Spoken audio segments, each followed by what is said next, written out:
me, Shraddha Shukla. I hope you all are doing good at home, but please don't forget to follow the safety rules. Okay, students, today we are going to discuss about the Vedic age, but before that, let us recall what we have learned in the last class. Okay, so in the last class, students, we have studied about the Iron Age. I have told you that when the bronze tools were replaced by the iron tools, that age is known as the Iron Age. Okay, now the time period for Iron Age varies all around the world. I've given you two examples. In Europe and South Asia, the time period was 1300 BCE to 1200 BCE, but for China it was 600 BCE. Okay, now students, I've told you that the first use of iron is believed to be done in 2000 BCE. Okay, these tools were much lighter and stronger than the earlier ones, and that is why they were very helpful for the growth and establishment of human civilization. Okay, now students, I have told you one very important point, that the Iron Age slightly corresponds to the coming of Aryans in India. Okay, also it corresponds to Vedic age and the origin of Mahajanpadas. So today, students, we are going to discuss about Vedic age. So let's start. Students, the time period for Vedic age is 1500 BCE to 600 BCE. Okay, now what is the reason behind this name, the Vedic age? Because the Vedas were written in this age. Okay, that is why we call it Vedic age. Okay, now this age is divided into two parts, the early Vedic age and the later Vedic age. Okay, so this age is divided into two parts, the early Vedic age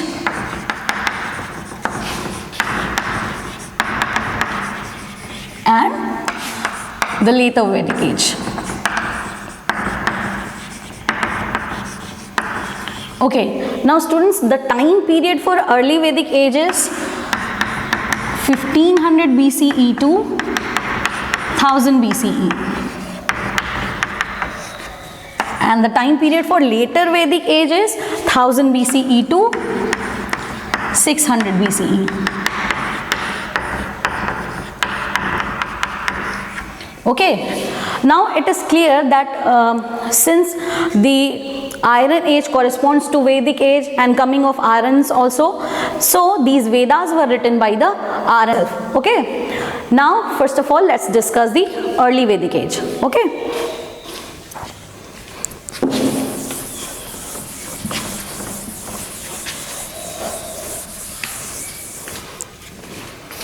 so let's discuss early Vedic age.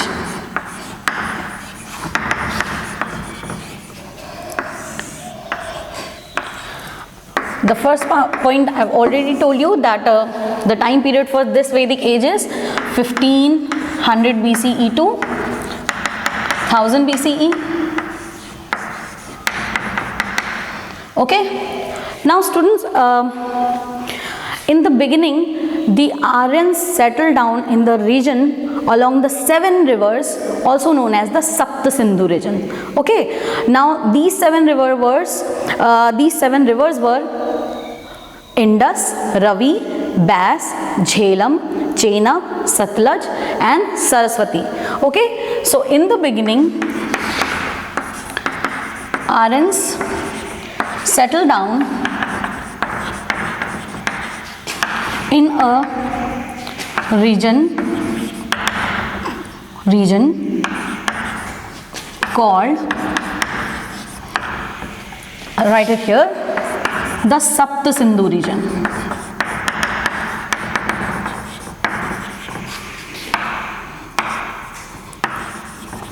Okay, and the 7 rivers were Indus, Ravi, Bas, Jhelum, Chenab, Satluj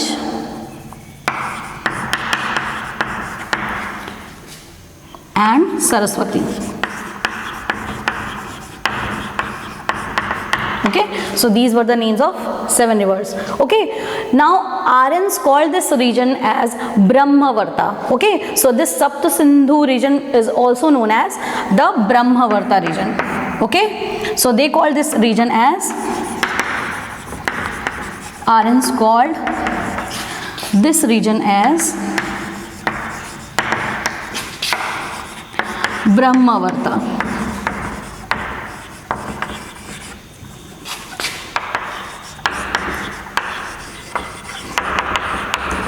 Okay, now students, suppose if you want to enter in someone else's house without their permission, what do you need to do?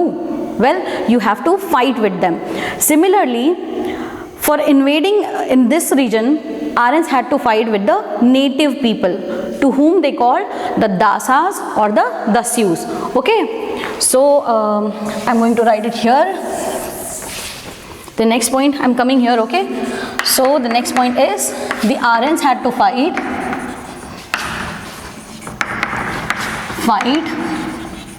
with native people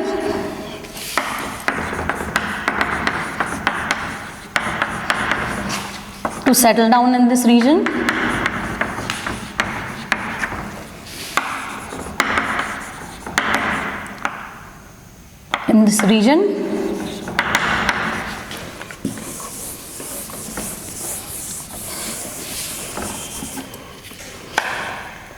These native people were called Dasas or the Dasyus.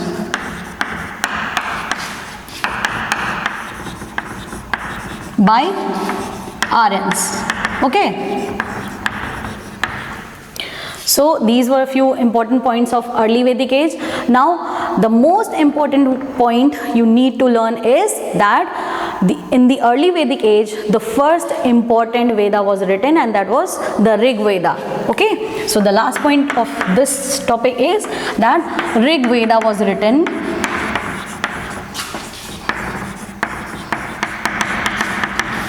in this age. Okay, please learn this point. Rig Veda was written in this age. Okay, so now we are going to discuss later Vedic age. Okay, so the second topic is the later Vedic age.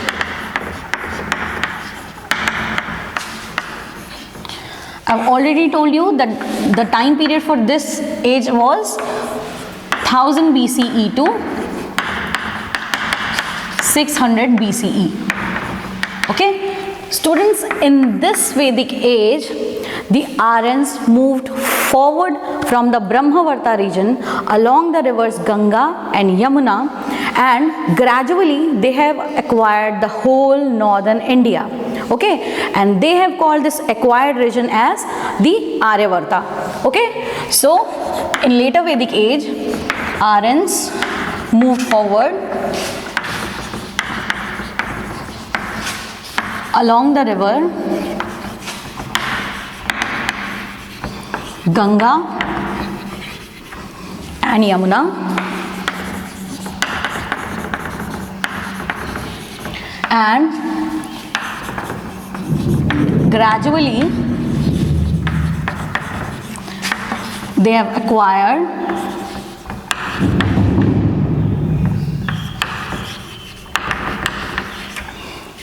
the whole northern India.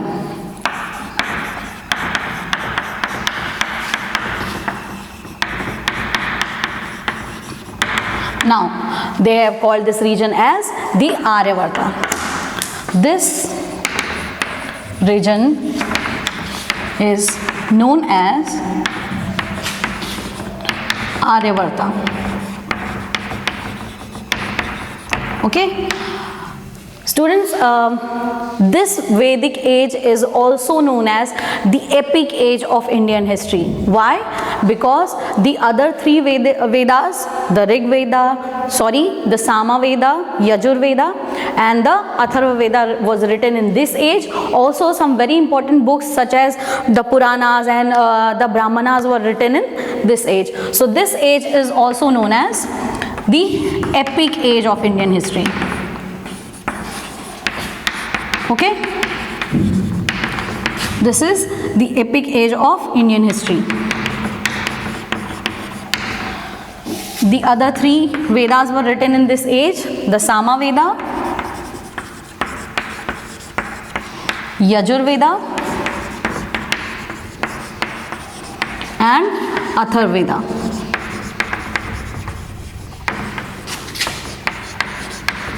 Okay, so this was your later Vedic age. Now students, we are going to discuss the topic Mahajanapadas. Okay, so before discussing Mahajanapadas, I'll tell you the meaning of the word Janapadas. Okay,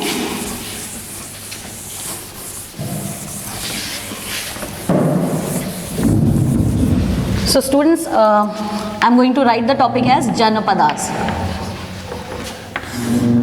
Okay, students, let's break this word Jana and Padas. Okay, Jana means people.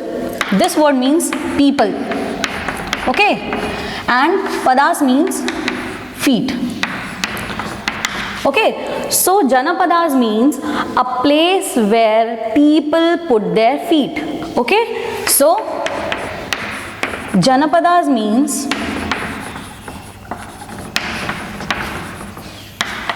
a place where people put their feet.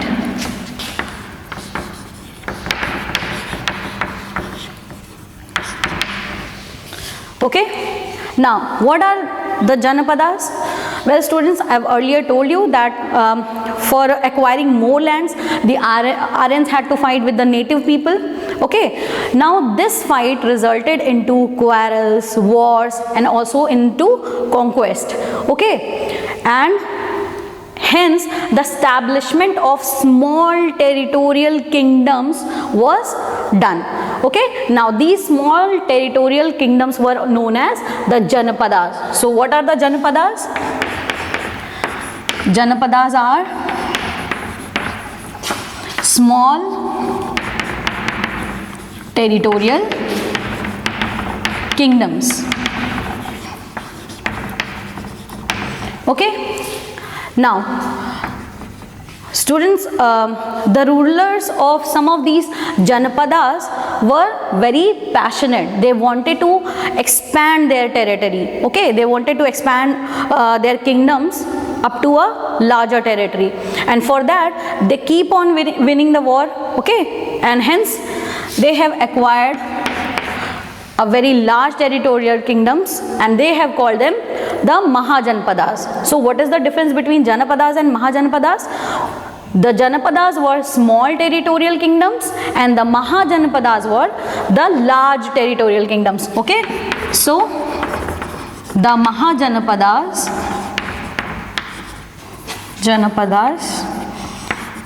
large territorial kingdoms.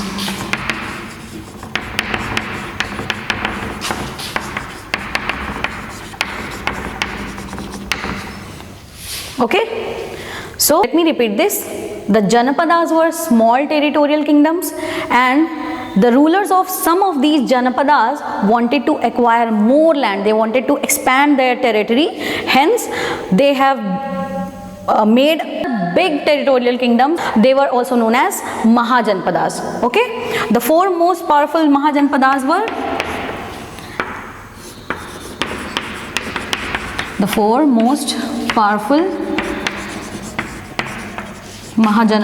were Avanti, Vatsa, Kosala and Magadha. Okay, now students, in four of them, ultimately Magadha was the most powerful Mahajanapada. Okay, it had the largest army and it had the largest territorial expansion. Okay, now students, in a Buddhist text there is a list of 16 Mahajanpadas, but we are not going to discuss it here. Okay, so another important point is that the rulers of these Mahajanpadas, they collected taxes from their people in cash or in kind, whatever, but they have collected tax from their people. Okay, so the rulers collected tax in cash or kind, whatever, for the development of their army, or you can say for the maintenance of their army, for building the roads and canals. Okay, so here for the maintenance of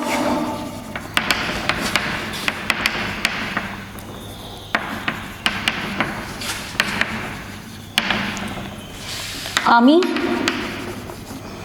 building roads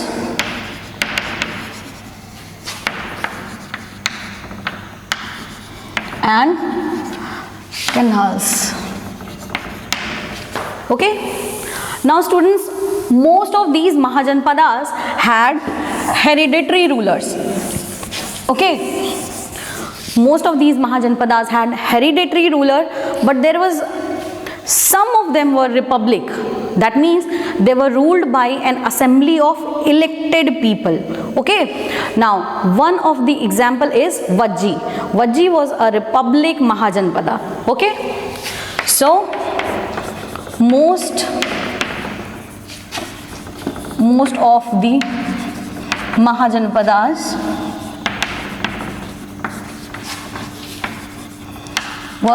had hereditary ruler,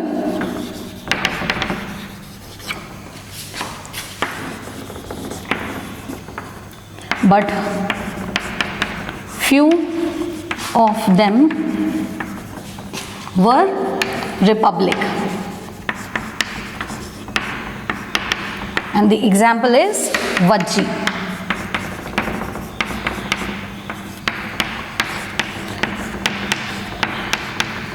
Now what is the meaning of republic Mahajanpada? Well, republic Mahajanpadas were ruled by an assembly of elected people. Okay, so republic Janapada means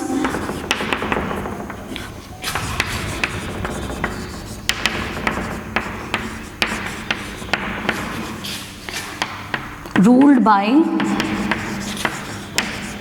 an assembly of elected people.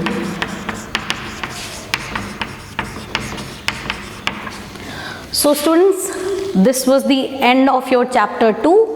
The assignment will be given to you through WhatsApp. Till then, stay home, stay safe. Thank you.